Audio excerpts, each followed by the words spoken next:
I am Michelle McPherson, and this is the Michelle McPherson Show, the only internet marketing podcast dedicated to answering your burning business questions. Find us and submit your own questions at FromIdeaToEmpire.com. And now for today's episode.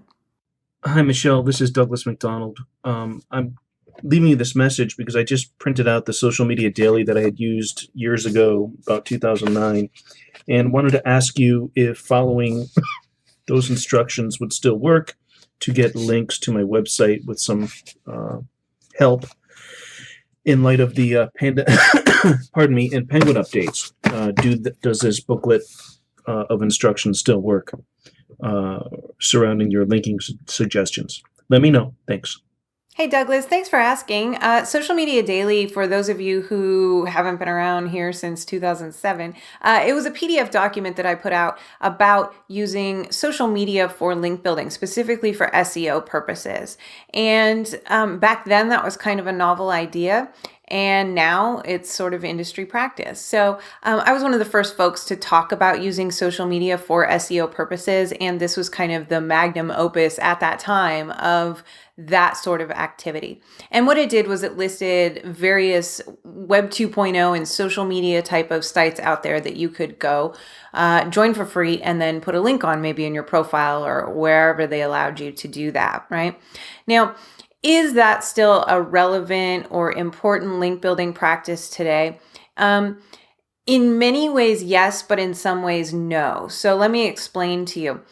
If a site out there, allows you to put your link on it, like Twitter, wouldn't you go and get an account and put your link on it, right? And in the case of many social media sites, it also makes sense to be active on them like it is with Twitter. But one of the things that we focused on a lot back then was the keyword anchor text, keyword density, that kind of thing of your links. And we no longer want to do that.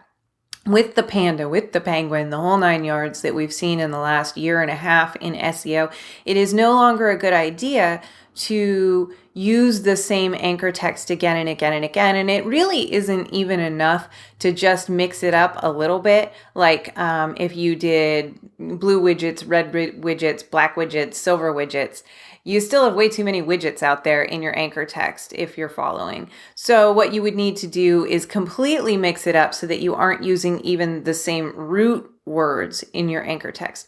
Now, one of the ways that social media has always been such a successful place to link build on is that many of them don't even allow you to use an anchor text. So for example, if I'm linking to my website from Twitter, it's just going to say http michellemcpherson.com, right? It's not going to have an anchor text.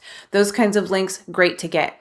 Now, for those sites that do allow you to have an anchor text, again, you're going to have to mix it up. You're going to have to use a lot of generic words like my blog, my website, that kind of thing, so that you don't get into, quote, trouble with Google's Panda and Penguin algorithms. So to go back to the original question from Douglas, yes, everything in Social Media Daily that is still an active, viable working site today, go get links from them. It's awesome. But you don't want to focus on that keyword match anchor text or even a partial match anymore, or you will see yourself on the bad side of a Google update. So I hope that answers your question, Douglas. And any more questions about social media for SEO purposes, head on over to michellemcpherson.com and let me know. I'll answer it in a future episode of the podcast. Bye-bye.